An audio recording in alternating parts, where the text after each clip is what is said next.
സക്കരിയാവ് അധ്യായം 14. അവർ നിന്റെ നടുവിൽ വെച്ച് നിന്റെ കൊള്ള വിഭാഗിപ്പാനുള്ള യഹോവയുടെ ഒരു ദിവസം വരുന്നു. ഞാൻ സകല ജാതികളെയും യെരൂശലേമിനോട് യുദ്ധത്തിനായി കൂട്ടിവരുത്തും. നഗരം പിടിക്കപ്പെടുകയും വീടുകളെ കൊള്ളയിടുകയും സ്ത്രീകളെ വഷളാക്കുകയും നഗരത്തിന്റെ പാതി പ്രവാസത്തിലേക്ക് പോവുകയും ചെയ്യും. ജനത്തെ ശേഷിപ്പുള്ളവരോ നഗരത്തിൽ നിന്ന് ഛേദിക്കപ്പെടുകയില്ല.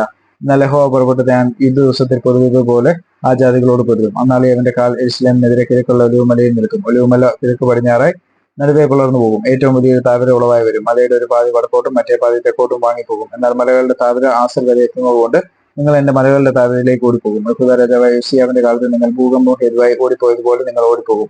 എന്റെ ദൈവമായ യഹോവയും തന്നോടുകൂടെ സകല ദുഷ്ടന്മാരും വരും. എന്നാൽ വെളിച്ചം ഉണ്ടാകുകയില്ല. ജ്യോതിർഗോളങ്ങൾ മറഞ്ഞു പോകും. യഹോവ മാത്രം അറിയുന്ന ഒരു ദിവസം വരും. അത് പകലല്ല, രാത്രിയുമല്ല, സന്ധ്യാസമയത്തോ വെളിച്ചമാകും. എന്നാൽ ജീവനുള്ള വെള്ളം യെരൂശലേമിൽ നിന്ന് പുറപ്പെട്ട പാതി കിഴക്കേ കടലിലേക്കും പാതി പടിഞ്ഞാറെ കടലിലേക്ക് ഒഴുകും. അത് ഉഷ്ണകാലത്തും ശീതകാലത്തും ഉണ്ടാകും. യഹോവ സർവ്വഭൂമിക്കും രാജാവാകും. എന്നാൽ യഹോവ ഏകനും അവന്റെ നാമം ഏകവുമായിരിക്കും. ദേശം മുഴുവനും മാറി ഗേബ മുതൽ യെരൂശലേമിന് തെക്ക് രിമ്മോൻ വരെ സമഭൂമിയായിത്തീരും. നഗരമോ ഉന്നതമായ സ്വസ്ഥാനത്ത് ബെന്യാമീൻ ഗോപുരം മുതൽ പണ്ടത്തെ ഗോപുരത്തിന്റെ സ്ഥാനം വരെ കോൺ ഗോപുരം വരെ തന്നെ ഹനനേൽ ഗോപുരം മുതൽ രാജാവിന്റെ ചക്കാലകൾ വരെയും നിവാസികളുള്ളതാകും. അവർ അതിൽ പാർക്കും. ഇനി സംഹാര ശബ്ദം ഉണ്ടാകിയില്ല. യെരൂശലേം നിർഭയം വസിക്കും. യെരൂശലേമിനോട് യുദ്ധം ചെയ്ത സകല ജാതികളെയും യഹോവ ശിക്ഷിപ്പാനുള്ള ശിക്ഷയാവിത്. അവർ നിവർന്നു നിൽക്കുമ്പോൾ തന്നെ അവരുടെ മാംസം ചീഞ്ഞഴുകി പോകും.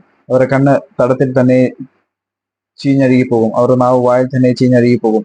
അന്നാളിൽ യഹോവയാൽ ഒരു മഹാപരാഭവം അവരുടെ ഇടയിൽ ഉണ്ടാകും. അവർ ഓരോരുത്തരും താൻ കൂട്ടുകാരന്റെ കൈ പിടിക്കും. ഒരുവന്റെ കൈ മറ്റവന്റെ നേരെ പൊങ്ങും.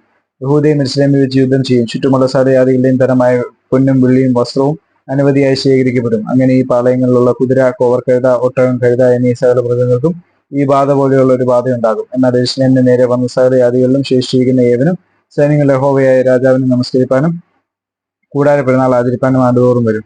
ഭൂമിയിലെ സകല വംശങ്ങളിലും ആരെങ്കിലും സൈന്യങ്ങളുടെ യഹോവയായ രാജാവിനെ നമസ്കരിപ്പാൻ യെരൂശലേമിലേക്ക് വരാത്ത പക്ഷം അവർക്ക് മഴയുണ്ടാകുകയില്ല. മിസ്രയീമിലെ വംശം വരാത്ത പക്ഷം അവർക്കും ഉണ്ടാകുകയില്ല. കൂടാര പെരുന്നാൾ ആചരിക്കേണ്ടതിന് വരാതിരിക്കുന്ന ജാതികളെ യഹോവ ശിക്ഷിപ്പാനുള്ള ശിക്ഷ തന്നെ അവർക്കുണ്ടാകും. കൂടാര പെരുന്നാൾ ആചരിക്കേണ്ടതിന് വരാതിരിക്കുന്ന മിസ്രയീമിനുള്ള പാപശിക്ഷയും സകല ജാതികൾക്കുമുള്ള പാപശിക്ഷയും ഇത് തന്നെ. എന്നാൽ ഈ കുതിരകളുടെ മണികളിന്മേൽ യഹോവയ്ക്ക് വിശുദ്ധമെന്ന് എഴുതിയിരിക്കും. യഹോവയുടെ ആലയത്തിലെ കലങ്ങളും യാഗപീഠത്തിന് മുമ്പിലുള്ള കലശങ്ങൾ പോലെ ആയിരിക്കും. യെരൂശലേമിലും യഹൂദയിലുമുള്ള കലമൊക്കെയും സൈന്യങ്ങൾ യഹോവയ്ക്ക് വിശുദ്ധമായിരിക്കും. യാഗം കഴിക്കുന്നവരൊക്കെയും വന്നു വാങ്ങി അവയിൽ വേവിക്കും. അന്നു മുതൽ സൈന്യങ്ങൾ യഹോവയുടെ ആലയത്തിൽ ഒരു കനാന്യനും ഉണ്ടാകുകയില്ല.